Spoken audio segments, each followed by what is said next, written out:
Hola, hola, muy buenas tardes. Qué gusto estar nuevamente compartiendo con ustedes. Les cuento que desde hoy estamos estrenando nuevo horario y también más días. Ya no vamos a estar juntos solo 2 días, sino 3, lunes, miércoles y viernes, y va a ser desde las 17 horas hasta las 18 horas con diferentes temas. Vamos a tener muchos más invitados, vamos a hablar de diferentes cosas y estoy súper contenta porque estamos avanzando poco a poco y creciendo de a poco en este espacio. Muchísimas gracias a toda la gente que nos apoya siempre, que está pendiente de las entrevistas y que nos ve a través de la cuenta de Facebook como Carla Larrea Oficial. También estamos en Instagram como Carla Larrea Falcón y también nuestro canal de YouTube. El día de hoy vamos a hablar sobre política, y es que, señoras y señores, la política está en todos los ámbitos de nuestra vida, pero muchas veces nos pasa que no entendemos esos términos un poquito complicados de lo que salen en las noticias o leemos tal vez en un periódico, y es por eso que tenemos el día de hoy a un experto, porque un experto es el único que puede bajar a un lenguaje coloquial todo lo que está ocurriendo en nuestro país a puertas de las elecciones de 2021, que déjenme decirles que está bastante complicado. Él es el doctor Medardo Olea Rodríguez, abogado y doctor en jurisprudencia, fue vocal, vicepresidente y presidente encargado del Tribunal Supremo Electoral, además de consultor internacional en sistemas electorales para la Fundación IFES de Estados Unidos, observador internacional para las elecciones de todos los países de Sudamérica, Centroamérica y el Caribe, y con juez permanente de la Corte Superior de Quito, además de autor de varios libros, comentarista político de varios medios de comunicación, y quiero darle la bienvenida y agradecerle muchísimo por acompañarnos en esta tarde, doctor. Gracias, Carla. Un cordial saludo. Y si bien yo soy abogado, como usted lo ha pedido, voy a hablar en términos muy simples, sencillos, para que nos entiendan todos los ciudadanos de lo que vamos a referirnos en este prestigioso programa. Doctor, vemos que estamos ya a puertas de las elecciones del 2021. Han habido muchísimas cosas que han ocurrido en cuanto al Consejo Nacional Electoral. Vemos sobre candidaturas que un día salen en redes diciendo que sí, por ejemplo, de Álvaro Noboa, y luego resulta que no, partidos que se supone que ya no van a estar y luego resulta que sí están. Entonces, para el ciudadano común no entiende qué es lo que pasa, y es importante explicar cómo funciona la parte legal, o cómo funciona esto de las inscripciones de los candidatos, de los partidos, qué es lo que ha sucedido durante esta época. A ver, la democracia es un sistema complejo en el que deben participar todos los ciudadanos. Pero como no estamos en la Atenas donde había 5.000 ciudadanos que se sentaban en un ágora y todos opinaban y daban naturalmente su voto a favor o en contra de un proyecto, aquí ya en grandes conglomerados, en estados, lo que se utiliza es un sistema democrático con un sistema electoral donde hay una ley que regula, por ejemplo, cuándo hacer elecciones. En esas elecciones, ¿qué vamos a elegir?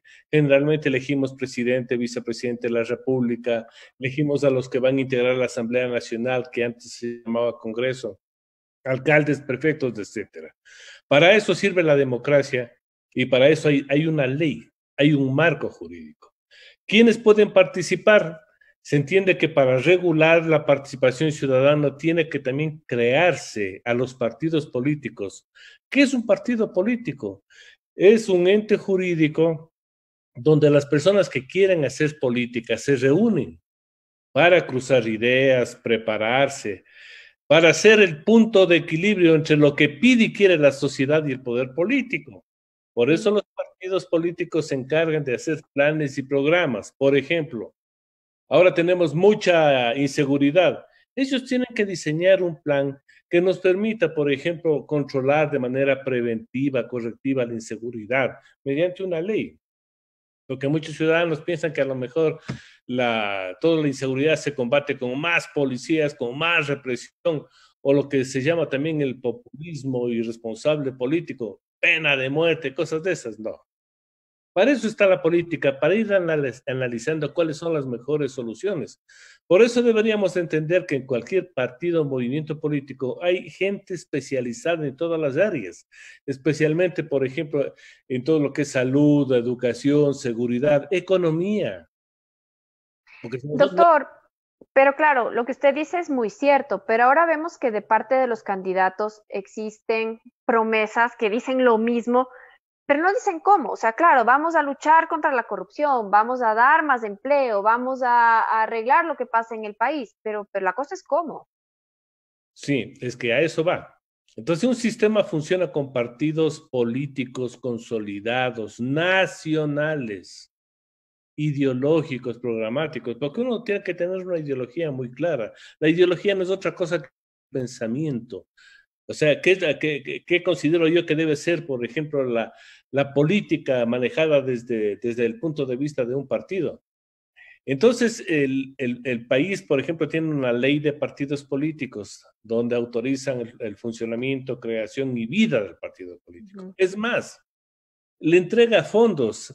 Hay un fondo que se llama el Fondo Partidario Permanente que se les entrega para que los partidos en época de no elecciones puedan, a costa de dinero, formar a sus afiliados, escuelas de capacitación, etcétera. Pero ahí viene el problema. Pero en el Ecuador no hay partidos o movimientos políticos que cumplan con su función. Solo se activan para una elección. Entonces ahí viene el problema. Ellos no tienen planes y programas estructurados, analizados, estudiados, que en sus sedes hayan estado trabajando, por ejemplo, sus afiliados. No los tienen. Entonces ahí sale el político candidato, que el que dice, no, yo lo sé todo. Y para mí la solución está en crear 1 millón de empleos, 2 millones de empleos, en definitiva dar educación gratis, casa gratis. A ver, esos no son planes de gobierno estructurados, sino son simples ofertas electorales. Comenzamos por ahí, un grave defecto que tenemos en el Ecuador. Entonces eso le contesta a su primera pregunta, ¿sí? Claro, entonces vemos un montón de promesas, pero también como ciudadanos nos hemos acostumbrado solo a escuchar lo que nos prometen, pero yo no he visto gente que diga, a ver, vamos a analizar el plan de gobierno. ¿Dónde puedo encontrar el plan de gobierno? ¿Cómo yo puedo saber si lo que a mí me están diciendo es factible, es viable? ¿Sí? Pero para eso se requiere un ciudadano crítico, responsable, que actúe con civismo y patriotismo. Porque otros de los problemas que tiene el Ecuador es que no hay una cultura democrática. ¿Qué es la cultura? Son esos hábitos permanentes que tiene que tener cualquier ciudadano, hombre o mujer, para involucrarse con lo que es la vida del país. Por ejemplo, si ve que tenemos algunos defectos, ¿por qué se producen esos defectos? Por ejemplo, solo el hecho de que escuchen su programa con especialistas, ellos pueden saber un poco de economía, un poco de política, un poco de todo. Pero si tenemos ciudadanos que dicen, a mí no me importa la política, yo odio a los políticos, es un mal ciudadano. Porque una cosa es el activista político que va y se afilia a un partido. Y otra cosa es el ciudadano que está preocupado por lo que pasa en el país. Entonces, comencemos por eso. Si tenemos aquí buenos ciudadanos, ¿qué es lo que haría mi ciudadano? Lo que usted dice. A ver, yo voy a analizar qué están proponiendo los partidos. Entonces, yo me voy a la página web del partido y veo cuál es su plan de gobierno, cuál es su plan de acción. Y si veo que naturalmente uno de los planteamientos no es real, me comienzo a cuestionar. ¿Qué tal, por ejemplo, el 1 millón de empleos? Un ciudadano normal diría, a ver, ¿y en qué áreas de la economía van a entregar el 1 millón de empleos? Nosotros tenemos una cantidad de estamentos, por ejemplo, agricultura, por ejemplo, pesca, por ejemplo, tenemos ahí ventas y servicios, medicina. A ver, ¿dónde van a crear? Porque no es fácil decir voy a crear. Para crear más empleos se necesita otra serie de condiciones muy simples, como por ejemplo dar una seguridad jurídica para que quien va a invertir lo haga. En la teoría, hay dos teorías. La estatista, cuando dice el Estado da todo, ahí tenemos a los países como Rusia, como Venezuela, que quiso hacer lo mismo. Entonces, tenemos esos países estatistas donde dice el Estado da los empleos, o sea, el Estado se vuelve empresario. Y en el Ecuador hemos visto que eso no funciona. Tenemos al otro lado, que es la empresa privada la que genera los empleos. Pero la empresa privada para generar los empleos, ¿qué es lo que necesita? Una seguridad jurídica. Seguridad jurídica. Y si yo invierto, tengo que tener normas claras. Tengo que tener, por ejemplo, un código laboral claro que si me va bien, quizás de por vida tengo el negocio, pero si me va mal, yo pueda, por ejemplo, liquidar a mi empresa sin tener tantas cargas. Entonces, es un sistema que ha ido funcionando en el mundo entre el estatismo y el liberalismo. Entonces, esas cosas un ciudadano común tiene que saberlo. Entonces, volvamos al 1 millón de empleos. Muy bien, señor. Pregúntale al candidato, ¿y usted dónde va a crear? ¿En qué segmento económico de la sociedad va a crear? Ah, en la agricultura, perfecto. ¿En qué tierras? ¿Qué va a sembrar? ¿Qué productos va a sembrar?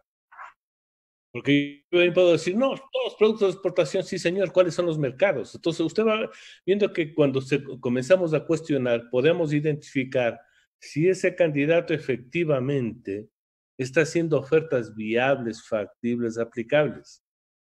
Entonces, Entonces eso es. también está la responsabilidad del ciudadano al empezarse a cuestionar. O sea, al empezar a decir, ok, usted me está prometiendo eso, pero ¿cómo lo va a hacer? A ver, pero si usted está diciendo en qué sectores, como usted bien lo ha nombrado. Y en este momento quiero agradecer a la gente que se está conectando y ya tenemos comentarios y preguntas, doctor. Aquí Paolo nos dice, doctor, buenas tardes. ¿A qué se debe que en un país tan pequeño como Ecuador hay muchos partidos políticos, mientras que en Estados Unidos hay solo 2 partidos políticos? Gracias. Bueno, la respuesta es muy simple. Yo comencé diciendo de que no hay partidos políticos, hay membretes, o sea, hay un nombre de un partido que se activa solo para la elección. Porque, insisto, un partido político es el que está vigente 3 o 4 años antes de una elección, que tiene, por ejemplo, un núcleo de ciudadanos identificados que están afiliados. Porque aquí el defecto que se cometió en la última ley es poner que para la creación de un partido se puede presentar adherente ocasional. O sea, el que pasa por la esquina y me regala una firma. A ver, ese no es una persona que esté interesada en participar en política, en hacer los análisis. Por ejemplo, en Europa, todos los partidos políticos tienen lo que se llama el gabinete a la sombra. Es decir, tienen un grupo de ciudadanos que hacen el seguimiento, por ejemplo, que hace el ministro de Economía, que hace el ministro de Salud, que hace el ministro de Educación, que hace el ministro de Relaciones Exteriores, y ellos van analizando si lo que hace ese ministro es lo adecuado, si esas políticas son las necesarias para el país. O caso contrario, ellos, por ejemplo, critican y dan alternativas. O sea, pero mire usted cómo se va preparando desde el partido a los futuros políticos en las diversas especializaciones. Entonces, eso no lo tenemos en el país. Pues aquí tenemos un grupo de personas que vieron lamentablemente que la mejor forma Para poder llegar a un puesto, a un cargo público, a ser una autoridad. es que la solución es la educación. Si tenemos nosotros ciudadanos no educados, entonces el político profesional sabe que puede motivar la pasión del ciudadano. Decirle, yo te voy a sacar de la pobreza, yo te voy a entregar un bono de pobreza. Claro, me regala el bono, pero el bono no me saca de la pobreza. Me hunde, me hace más dependiente y más pobre de lo que soy. Entonces, lo que tiene el ciudadano que comprender es una cosa, que si me dicen que la solución es una constitución, yo le digo, sí, cojo y voto, le estoy dando los mecanismos a la clase política dominante a que simplemente maneje como ellos consideran que sea. Y cuando esa clase política dominante está profundamente ideologizada, entonces ellos quieren aplicar ideologías que han fracasado en el mundo y que la implementaron aquí. La última novedad fue el socialismo del siglo XXI. Entonces, miren ustedes cómo aplicadas en países como Venezuela le tiene quebrado en la pobreza extrema. Argentina lo mismo. Ecuador se salvó porque teníamos una moneda dura que se llama el dólar y que impedía que el Banco Central cuando necesita dinero emita billetes, porque emitir billetes es fácil. ¿A cuánto necesita 10 millones? Imprima 10 millones de billetes. Sacarles a circulación estos 10 millones de billetes sin respaldo significa que vamos a destrozar la economía y ahí viene la inflación. Por eso un pan que antes costaba $1, después va a costar 1.10, 1.20, 1.30, hasta $2. Esa es la inflación. Los precios siguen subiendo. Entonces, hay que estar muy claros en eso. Nosotros aprobamos, por ejemplo, la última constitución, mayoritariamente en las urnas, sin mayor análisis, debate. Entonces, por eso se pide una sociedad que tenga esa cultura democrática, esos hábitos para ir pensando, reflexionando, cuestionando lo que plantean los políticos, para que cuando yo dé mi opinión, sea vía consulta o dé mi voto, ese voto sea razonado, meditado, consciente, va a ver que las cosas van a cambiar. Claro, vemos ahora en varios de los presentaciones que han tenido diferentes candidatos, es más, palabras populistas, o sea, de la cervecita, de no importa si estás en la esquina sin mascarilla tomándote la cervecita y cosas así. Y ahí me cuestiono yo y digo, ¿qué es lo que nos está pasando? O sea, ¿por qué no podemos, luego de tanto que ha sufrido el país, luego de estar dentro de una crisis económica a nivel mundial y de ver que tenemos una pandemia que cuesta la vida de muchas personas, ¿cómo nosotros como ciudadanos permitimos que la persona que se supone que va a llevar adelante nuestro país se dé el lujo de dar ese tipo de discurso? Exacto. Pero si tenemos ciudadanos que cuestionen esa mala manera de hacer política, el país va a mejorar. Y si esos mismos ciudadanos comienzan a cuestionarse una cantidad de cosas que no se ven, porque, por ejemplo, cuando nosotros nos hablan de salud y dice, voy a construir otro hospital de 500 camas. A ver, un momentito, señor. Usted sabe que en el Ecuador está encabezando los índices de malnutrición infantil, que encabezamos la malnutrición infantil, que nuestros niños, por no recibir las calorías adecuadas en la niñez de los 1 hasta los 5 años, su desarrollo va a ser limitado, intelectualmente van a estar limitados y la pobreza va a seguir creciendo. Entonces comencemos por lo básico. Lo básico es agua potable, alcantarillado y tratamiento de aguas, recolección de basura. Eso no lo tenemos. Por ejemplo, ustedes ciudadanos saben que en el Ecuador más del 60% de las ciudades no tienen tratamiento de aguas servidas. Quito no tiene tratamiento de aguas servidas, pero tenemos ahí sí un metro que está ahí parado sin funcionar y que costó 2.500 millones de dólares, cuando el proyecto que tiene planificado el municipio cuesta como 900 millones. Mire usted las distorsiones que se dan por el populismo y porque los ciudadanos no cuestionamos eso. Entonces, hay que explicarles qué es y para qué sirve la política y naturalmente cómo debemos actuar los ciudadanos para tener buena política, buenos políticos y en definitiva que las condiciones de la sociedad cambien cuando se implementen políticas necesarias, no las que nos están vendiendo como la panacea o las de broma, como usted bien dice, señor, tómate nomás la cerveza, eso está bien, perfecto. ¿Y lo demás? ¿Y el agua potable? Claro, es que eso no se ve, pues, eso no es de amigos, eso no llama la atención.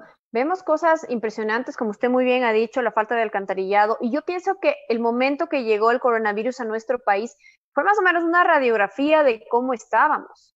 Al ver las diferencias sociales que existían en varias ciudades de nuestro país, sobre todo en grandes ciudades, en donde veías las deficiencias de no tener agua, de no tener acceso a la salud, de no tener un buen alcantarillado, de no tener una buena educación. O sea, pienso que esta crisis ha agudizado muchísimo las diferencias y las falencias que han tenido los distintos gobiernos y que ahora estamos viviendo el resultado de todo lo que se ha venido durante 40 décadas ya que llevamos de democracia.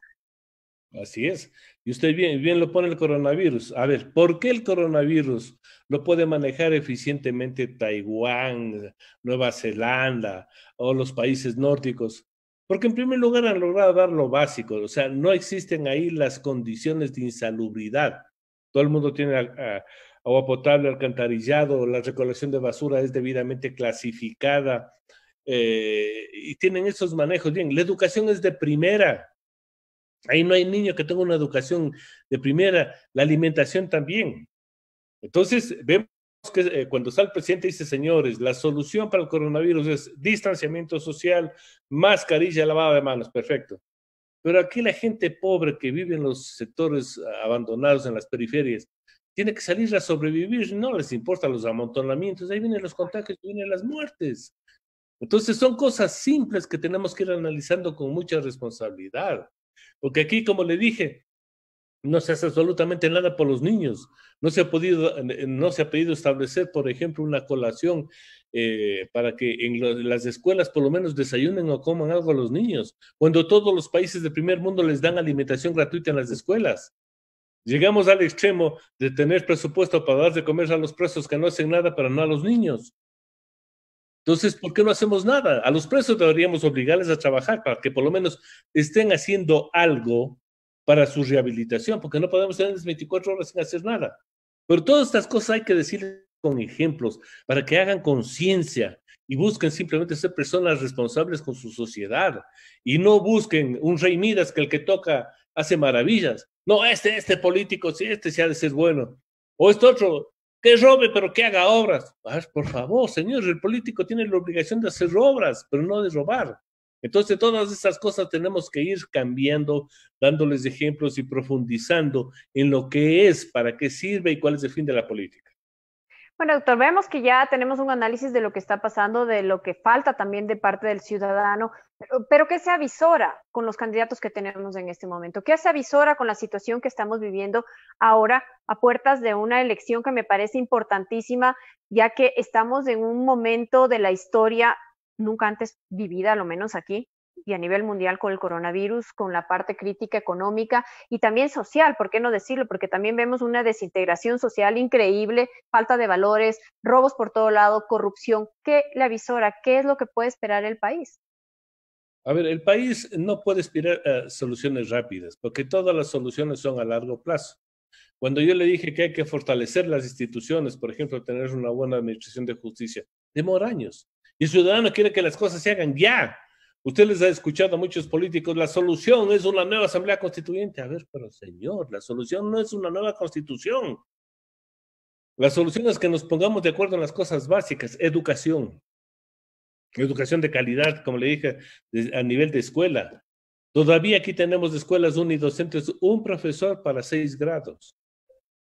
Todavía aquí los niños no reciben un libro gratis que le dé para leer, porque les dan que compren nomás los útiles de esa gente pobre. Aquí no hay alimentación, no hay internet gratuito para las escuelas. Aquí lo que deberíamos como política de Estado ponerse internet gratuito para todas las escuelas públicas, regalarles a todos, ni siquiera regalarles, ponerse en las escuelas para cada alumno una computadora para que no se lleven a la casa porque no han de perder, ahí, gratis, para que todos reciban. O sea, son políticas de Estado.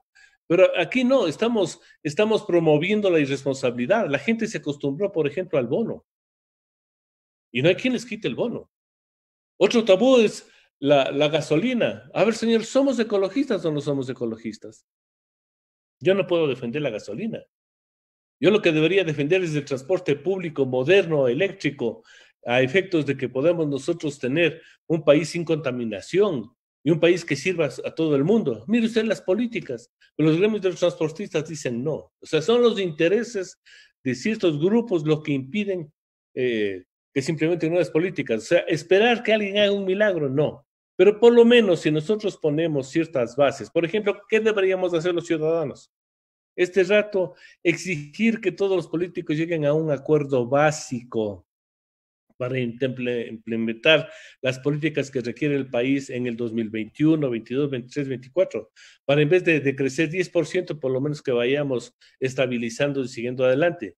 Ese acuerdo nacional hay que obligarles a que todos los políticos firmen y lo cumplan. Sea Después, de cuál sea su ideología. O sea, ponerse de acuerdo en un norte, en un camino en donde quien gane lo va a hacer.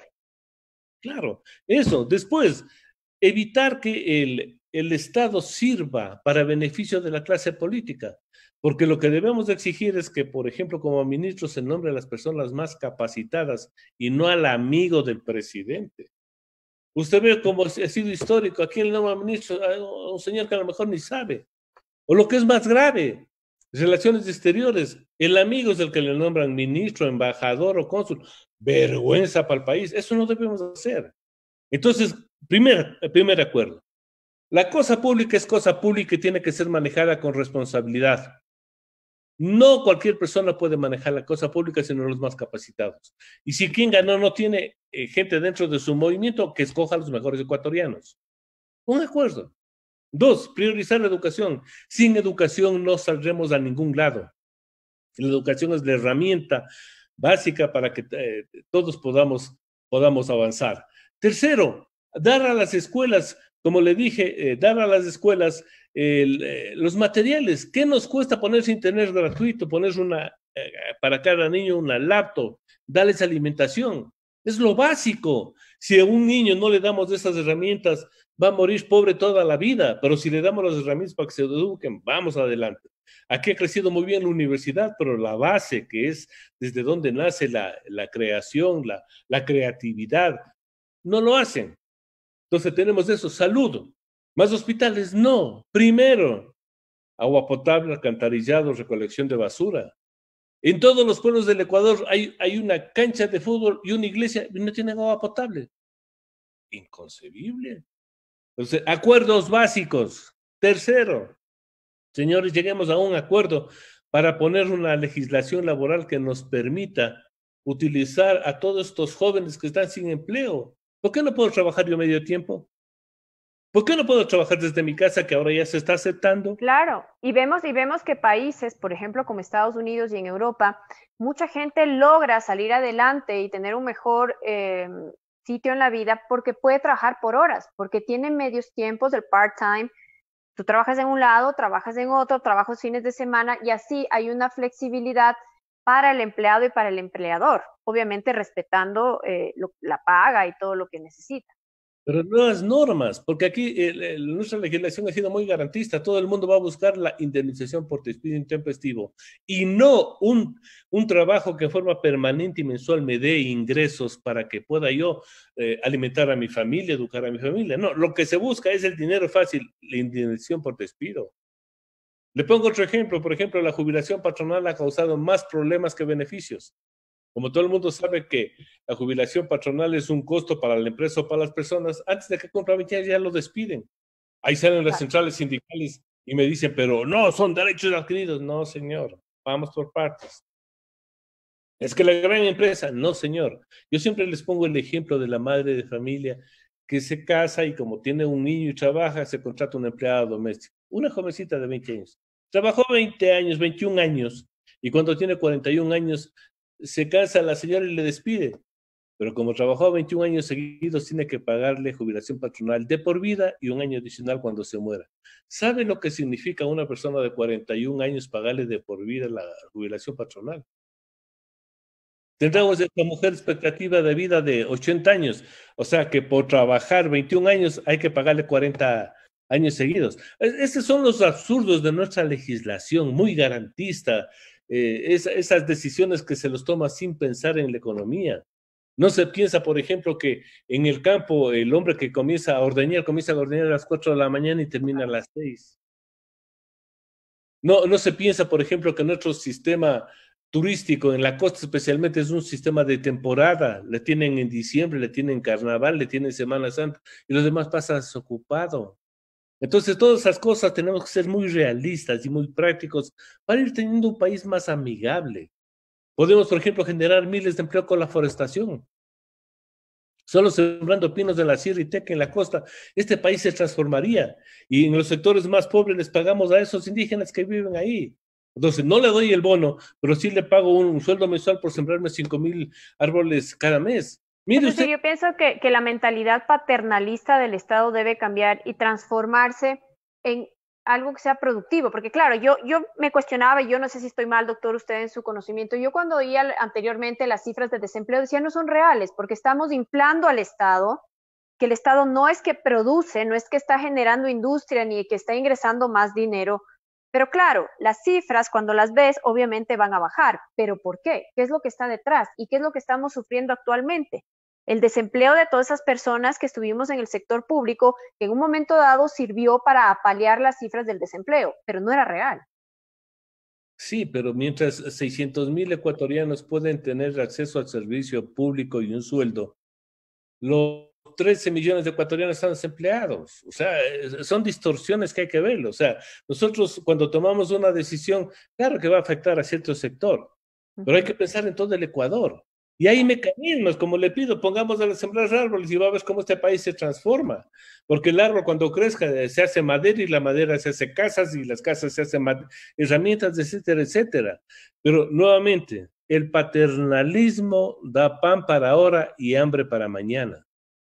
Entonces hay que pensar seriamente qué es lo que estamos haciendo con el país. Estamos, claro, con una burocracia que intocable que creció en los 2 últimos años de 300,000 a 600,000. O lo que pasa con el IES, que había 18,000 empleados y ahora hay 38,000.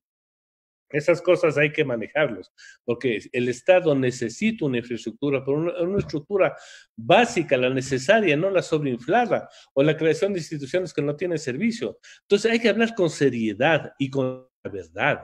Pero para eso necesitamos, insisto, ciudadanos activados, comprometidos con el país, que no solo piensen en su beneficio, porque aquí el ecuatoriano, además que mi importista es pasivo, con que a mí no me pase eso, bueno, Y cuando le asaltan, dicen, no, sí necesitamos seguridad. Cuando se cae sin empleo, sí necesitamos nuevas normas que nos permitan trabajar. O sea, cambiemos de actitud. Yo creo que la pandemia del coronavirus nos va a hacer cambiar de conceptos, de criterios, y tenemos que ser unos ciudadanos que realmente seamos más solidarios con los demás. No solo pensemos en nosotros, pensemos en todo, porque tenemos un lindo país. Doctor, hablando ya de las elecciones que se vienen para el 2021, ¿cómo usted cree que va a influir, por ejemplo, el conteo rápido que conversábamos fuera de este espacio antes de comenzar? ¿Y qué es lo que pasaría con el presupuesto, por ejemplo, para el CNE, tomando en cuenta que ahora habrían más gastos por bioseguridad, necesitan más lugares para que la gente vaya a votar? ¿Cómo podría afectar esto al proceso electoral? Bueno, la bioseguridad es necesaria y no cuesta mucho, solo es cuestión de disciplina. Ahora, como tenemos históricamente un militar por cada junta, es cuestión de que salga afuera y les haga parar cada 2 metros y que entre de uno en uno. Obligarles a que todo esté con mascarilla. No tiene mascarilla, no entra. Así de fácil. Y se gastan un poco de alcohol antes de entrar a cada recinto. Usted le bota alcohol en las manos y pase, señor. O sea, es muy simple controlar con educación, con orden. Ahora, al Consejo Nacional Electoral le corresponde dar resultados oficiales una vez que estén ejecutados. Nuestro sistema es muy seguro porque en las juntas receptoras de voto trabajan aproximadamente de 380,000 a 400,000 personas. O sea, no hay cómo hacer fraude. Pero el escrutinio, el conteo de los votos que hacen los miembros de la junta receptora de voto donde nosotros fuimos a votar, que se pone un acta, por una política errónea que se creó hace mucho tiempo, que el tribunal tenía que dar al día siguiente los resultados, que el Consejo Nacional Electoral, si quería posesionarse, debía dar al día siguiente los resultados. Se idearon todas estas cosas, escanear las actas sin escrutar y comenzar a publicitar directamente. Eso puede funcionar bien cuando hay un candidato que ha sacado mucha votación y les deja a los demás de lado.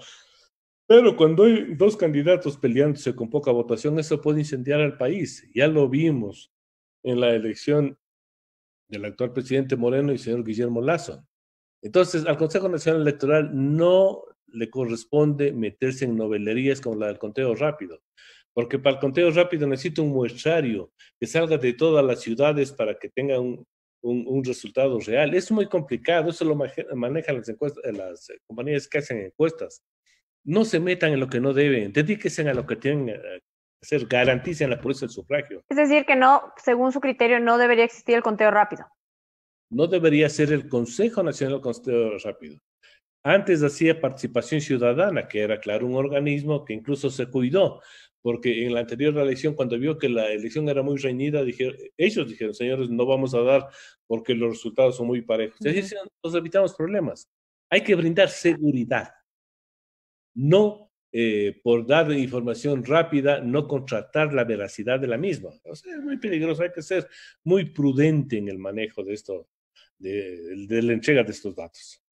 Bueno, aquí también tenemos más preguntas y dice, ¿cómo puede protestar la ciudadanía para que no hayan tantos partidos políticos? Porque en los partidos se va gran cantidad del dinero, es la duda que tienen. ¿Qué podemos hacer como ciudadanos? A ver, protestar no saca nada. Lo que tenemos que ahora es aprovechar la democracia, que es única, para comprometerles a los candidatos asambleístas que reformen el sistema electoral ecuatoriano.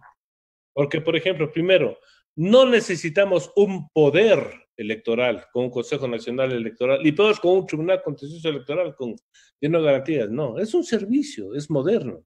Segundo, reformas a la ley de partidos políticos para que los partidos políticos sean nacionales, ideológicos, programáticos, que tengan afiliados y que funcionen por lo menos 4 años antes de cada elección. Partido que no funciona 4 años antes, demostrándonos que no está haciendo estudios, no está haciendo capacitación, no participa. Y además, para las elecciones internas, partido que no haga la nominación de sus directivos cantonales, provinciales o nacionales con elecciones internas, no funciona. La nominación de candidatos de elecciones internas. Y usted va a ver cuál va a ser el cambio cuando un ciudadano vea que si yo quiero hacer política, me involucro en el partido y mi voto sí vale internamente. Y no tengo al dueño del partido que me dice, vos eres buena gente si eres candidato. o me caes mal, no eres candidato. O sea, aprovechemos ciudadanos para exigir que los próximos candidatos a la Asamblea se comprometan a una reforma dentro de estos lineamientos que son muy simples, que yo les he dado aquí. Y que además ya les entregaré formalmente, que tengo escrito eso, cuando funcione la Asamblea. Pero ve que es muy fácil eliminar a todos. Por ejemplo, una sola norma, ciudadanos. Si los partidos políticos presentaron firmas para su reconocimiento equivalente al 1.5 del padrón electoral, si ese partido no saca por lo menos en votos del 1.5 que presentó como firmas, que desaparezca automáticamente. ¿No le parecería lógico? Entonces ahí va a ver que de los 280 solo van a quedar 2 o 3. Porque esa ha sido la tendencia. Históricamente hemos tenido la tendencia de izquierda, que fue el Partido Socialista históricamente, después pasó a ser el MPD. Hemos tenido los populistas, que ha sido el CFP, después fue el PRE. Hemos tenido, por ejemplo, los partidos de derecha, que fue el Partido Conservador, después el Partido Social Cristiano, ahora sale Creo también, y los de centro izquierda, que eran la ID, la ADP, que ahora incluso están desaparecidos. Entonces, si usted analiza históricamente, el Ecuador debería haber tenido 5 partidos de las 5 tendencias. ¿Y cómo eliminarlos? Fácil, una ley. Si no sacan en votos el número de firmas, desaparecen automáticamente. Es una buena solución y nos ahorraríamos tanto partido y tanto gasto, la verdad. Quiero saludar a toda la gente que se ha conectado en esta tarde, a Paola, a Tommy, a Diana, a Cris y a toda la gente que siempre está apoyando este espacio. Y es que es importante hablar de política porque no podemos desentendernos de lo que está pasando en nuestro país. Es también responsabilidad nuestra como ciudadanos el estar enterados, el preguntar qué es lo que pasa, qué es lo que me están ofreciendo, por quién voy a votar, cómo afecta esto a la sociedad, a mi familia, a mi barrio, a mi ciudad, a mi provincia. Porque es bien fácil quejarnos de la corrupción, es muy fácil quejarnos de quién está ahí, pero ¿quién lo puso ahí? Nosotros, con nuestro voto. Así es. Y esa reflexión tiene que calar profundamente, porque nos quejamos de los malos gobernantes. ¿Quién les eligió a los gobernantes? Le voy a poner un ejemplo más, más duro.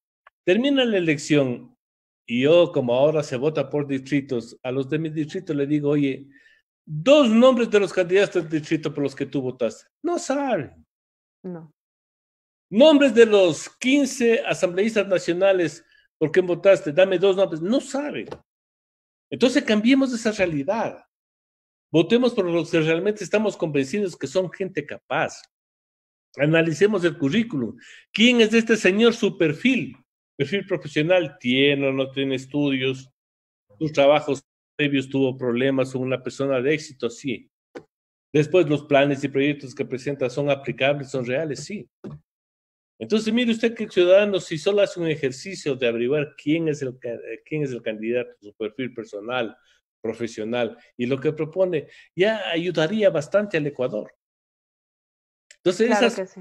son normales.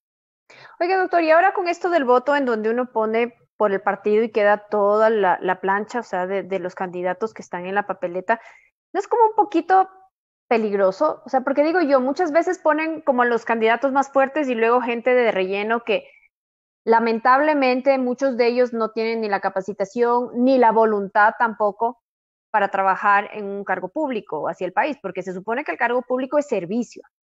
Así es. Pero, a ver, en el esquema actual, lo mejor es votar en plancha. ¿Por qué? Porque si votamos entre listas y escogemos a una infinidad de personas, vamos a tener una torre de Babel en la Asamblea. Yo creo que para que funcione la Asamblea Nacional se necesitan ciertos bloques que actúen coherentemente. Porque si no hacemos eso y nosotros permitimos el libre ingreso, vamos a aumentar la corrupción, vamos a aumentar la venta de votos.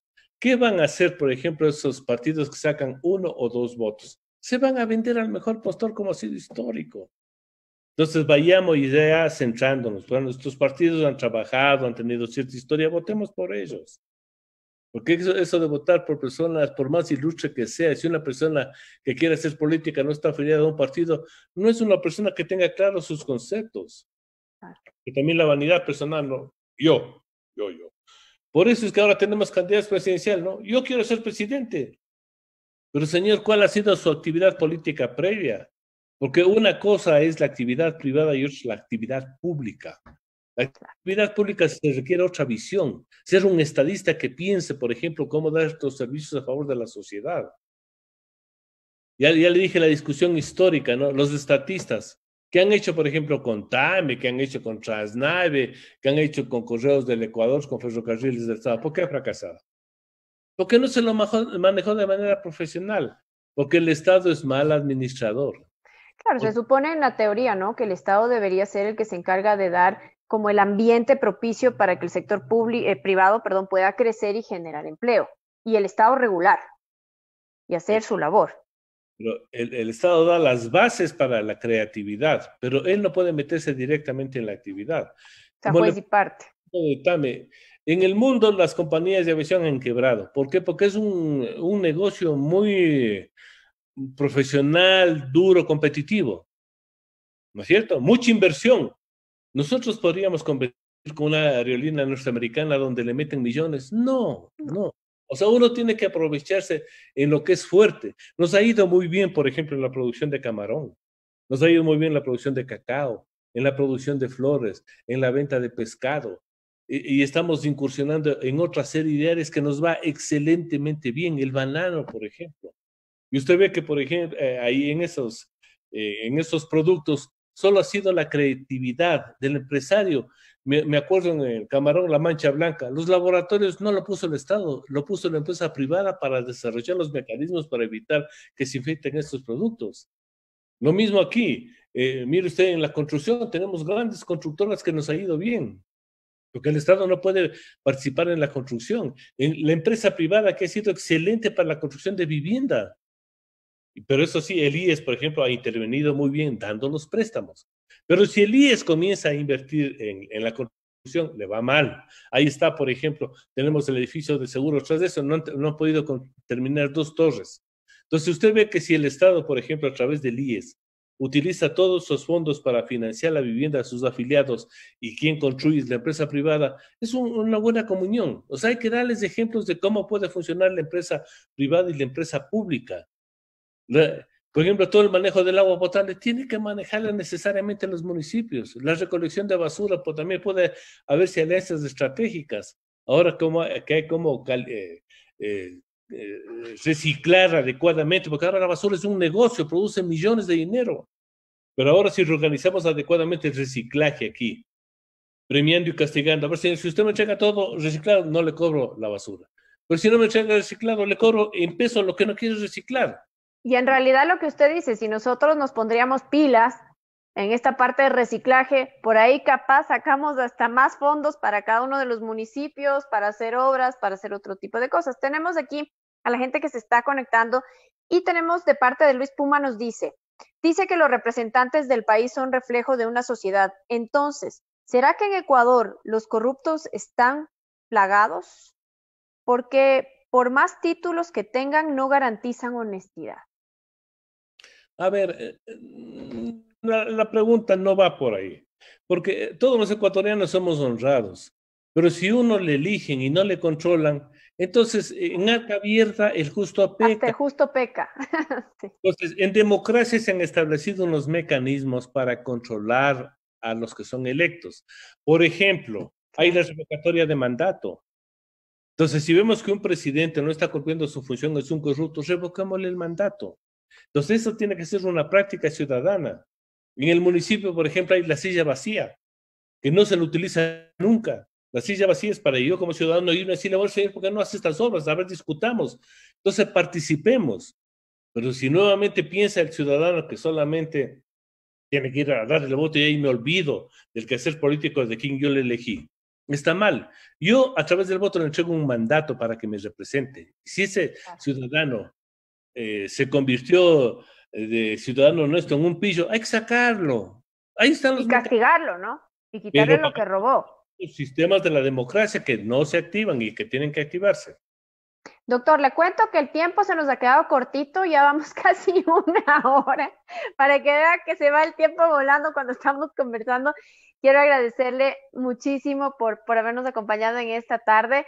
Espero que no sea la primera ni la última vez que usted nos acompañe, sino que más adelante podamos seguir conversando de estos temas que me parece fundamental que los ciudadanos seamos partícipes, seamos responsables, nos empapemos, opinemos, averigüemos, estemos pendientes del futuro de nuestro país y no solo nos quejemos, porque tenemos que ser parte de la solución, no solo de la queja.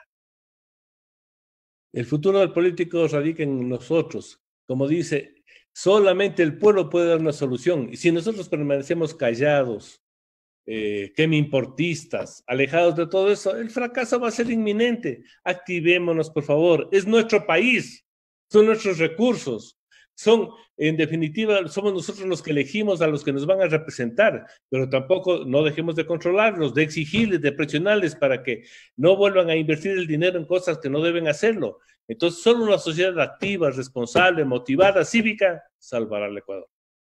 Así es, muchísimas gracias, doctor. Me ha encantado conocerlo y poder conversar con usted. Realmente el hablar de tema de política de una manera amigable, de una manera coloquial, es súper importante para llegar a todas las personas que se conectan y que nos están escuchando.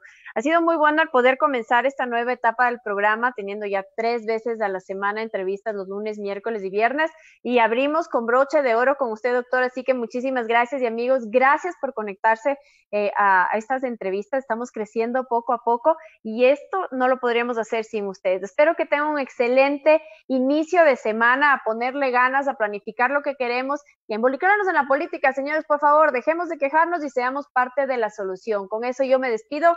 Un beso gigante y nos vemos el día miércoles porque estaremos con María Sara Gijón, quien justamente está para la vicepresidencia de la República para este 2021 por el Partido Izquierda Democrática. Un beso gigante. Chao, chao.